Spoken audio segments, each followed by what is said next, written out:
उस दोनों जन पे जल्द से जल्द कार्रवाई हो और ये लव जिहाद वाले को है ना कुचल कर दबा के मार डालो यहीं के यहीं। पुलिस और विवाह कॉलेज के जो वहाँ के आयोजक है वो इसको लीपापोती में लगे हुए हैं। इसमें हो सकता है उस लड़के को कोई गाइडेंस करने वाला कोई मौलाना मौलवी हो सकता है, कोई उसके संगठन का कोई फाइनेंसर हो सकता है। ज़्यादा से ज़्यादा हमारा कॉलेज का नाम बदनाम हुआ है तो हम उस पर अगर आप कंप्लेन करोगे तो हम आपके साथ रहेंगे, लेकिन कल होकर के उनके तरफ से कोई भी सहयोग नहीं मिलने के कारण, क्योंकि ये पूरा एक नेक्सस है, ये एक छोटी सी विचारधारा नहीं है, ये बहुत बड़ी विचारधारा है जो इस्लामिक कट्टरपंथियों की विचारधारा है। ये एक लड़के की विचारधारा नहीं हो सकती, इसके पीछे एक लॉबी है, एक पूरी विचारधारा है। तो उनका जो गजवाए हिंद का जो एक सपना है ये उसकी विचारधारा है, तो इस विचारधारा को कुचलने की जरूरत है। प्रिंसिपल के माध्यम से कंप्लेन लेकर के एक नई कहानी बताई कि शुक्रवार को हम नहीं गए, उनके कार्यकर्ताओं ने उन्हें बताया और उन्होंने बैग में से पकड़ा फोटो वीडियो, जो कि पूरी तरह से गलत कहानी है। पुलिस प्रशासन और कॉलेज मिलकर के इस मैटर को दबाने की कोशिश कर रहा है, उन जिहादियों को बचाने की कोशिश कर रहा है। तो लेकिन बोलिंज पुलिस स्टेशन कहीं ना कहीं इस विचारधारा को कुचलने में सक्षम नहीं दिख रही है, तो ये विषय ये नहीं हैंडल कर सकते, तो इस विषय को तत्काल सीबीआई को हैंडओवर करने की जरूरत। नमस्कार, मेरा नाम भास्कर झा है और आज से 4 दिन पहले हम लोगों के पास कुछ स्क्रीनशॉट्स आए थे, हमारे मेंबर्स ने हमको शेयर किया था। उस स्क्रीनशॉट में साफ साफ दिख रहा है कि 2 मुस्लिम युवक जो हिंदू लड़कियां जो अलग अलग ड्रेस पहन के नवरात्रि के कलर के हिसाब से आती हैं, वो कलर में ये साड़ी पहन के आएगी तो ये करेंगे, हम रेप करेंगे, हमने पहले किया भी हुआ है, इस तरह का वो लोग बात कर रहे थे। उसमें स्पेसिफिकली विवाह कॉलेज में जो प्रोग्राम होता है शाम के समय गरबई का, उस प्रोग्राम को रेफ़र करके वो बात कर रहा था।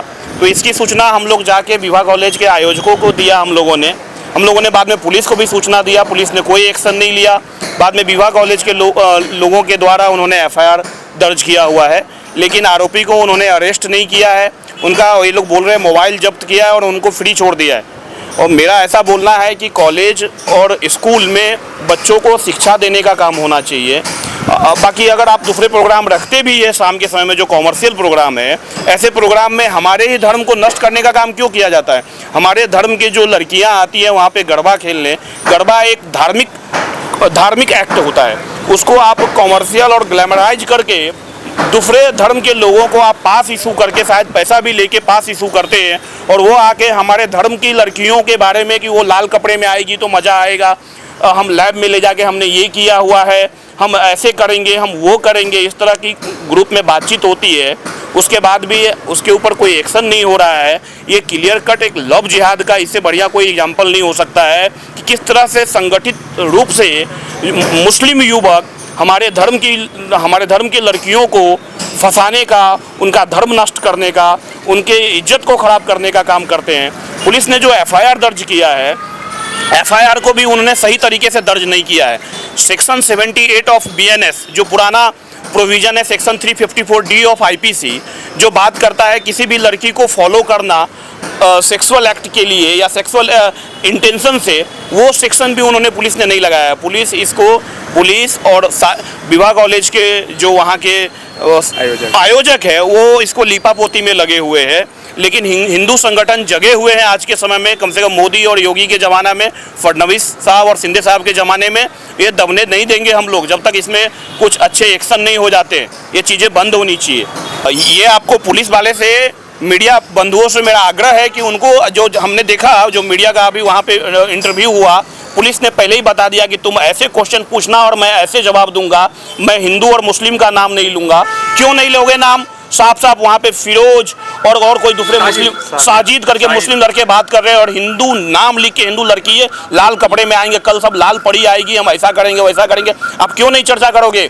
ये एक बहुत बड़ा षड्यंत्र मालूम पड़ता है। इसमें हो सकता है उस लड़के को कोई गाइडेंस करने वाला कोई मौलाना मौलवी हो सकता है, कोई उसके संगठन का कोई फाइनेंसर हो सकता है।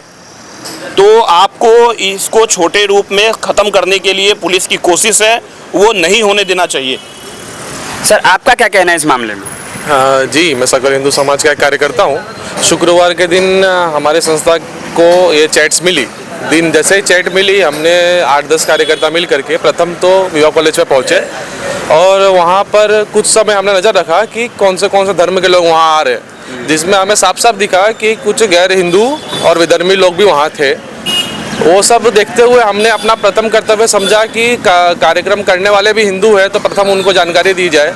हम अंदर गए, हमने विवाह कॉलेज जो कार्यक्रम कर रहे हैं प्रशासन और कार्यक्रम के लोगों से हमने बात की। लगभग 1.5-2 घंटा हमारी वो विषय पे बात हुई, लेकिन कॉलेज का साफ कहना था कि हम हिंदू मुस्लिम नहीं मानते और हम इसमें आपकी कोई मदद नहीं कर सकते। ज़्यादा से ज़्यादा हमारा कॉलेज का नाम बदनाम हुआ है तो हम उस पर अगर आप कंप्लेन करोगे तो हम आपके साथ रहेंगे।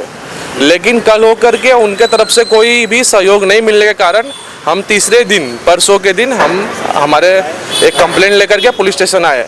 पुलिस स्टेशन आने के बाद हमें एक नई कहानी पता चली कि पुलिस वालों ने एक नई कहानी बनाई हुई थी कि आपके आने से पहले हमारे खुफिया तंत्रों ने हमें बता दिया है और हम उसके ऊपर कार्रवाई कर रहे हैं। इस लेकर के उन्होंने हमारी एफआईआर नहीं ली, लेकिन हमारा उनके साथ में वार्ता साफ हुई कि अगर कल आपने एफआईआर नहीं ली तो हिंदू संगठन रोड पे उतरेगा और हमारी बहनों के पक्ष में हम जो भी हो सके हम करेंगे। इसके लेकर के कल हम सुबह एबीवीपी के माध्यम से हमारे कुछ कार्यकर्ता भी साथ में थे, हमने फिर पुनः आए थे।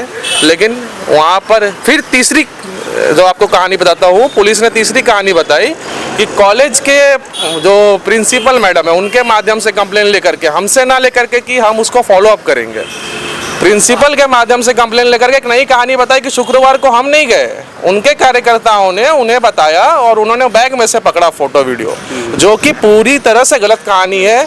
पुलिस प्रशासन और कॉलेज मिल करके इस मैटर को दबाने की कोशिश कर रहा है, उन जिहादियों को बचाने की कोशिश कर रहा है। मेरा ये मत है कि वो भले कॉलेज का स्टूडेंट है, लेकिन आप जो अगर वो चैट पढ़ेंगे उसमें उसकी जिहादी मानसिकता दिख रही है, वो कल का आतंकवादी है।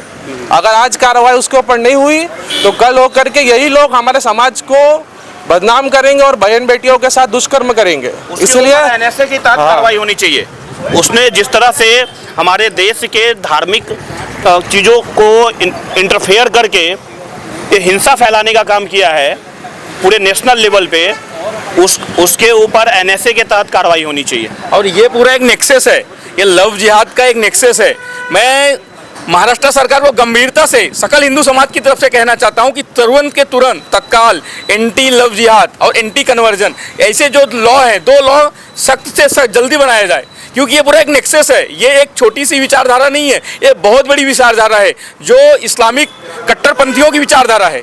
ये एक लड़के की विचारधारा नहीं हो सकती, इसके पीछे एक लॉबी है, एक पूरी विचारधारा है। तो उनका जो गजवाए हिंद का जो एक सपना है ये उसकी विचारधारा है, तो इस विचारधारा को कुचलने की जरूरत है।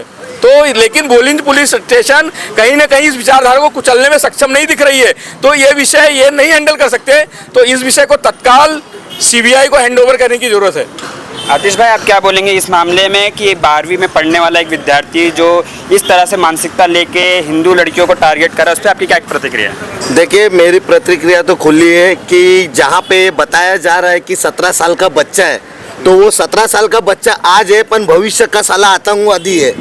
मैं कहना चाहता हूँ कि उसने इतना खुला उसमें चेतावनी दी है, इसको टारगेट करेंगे, लाल परी को उठा, इसको 4थे माले पे लिया था, इसको पहले लैब में भी ले चुके थे। तो ये सब अगर इतना सब सबूत देने के बाद भी ये पुलिस स्टेशन अगर कहता है कि इसको एचएम का मुद्दा मत बनाओ, तो एचएम का मुद्दा हम नहीं बना रहे। उसके अंदर 2 जो मुसलमान लोगों का नाम है वो खुद साबित हो रहे कि वो मुसलमान है और हम हिंदू है।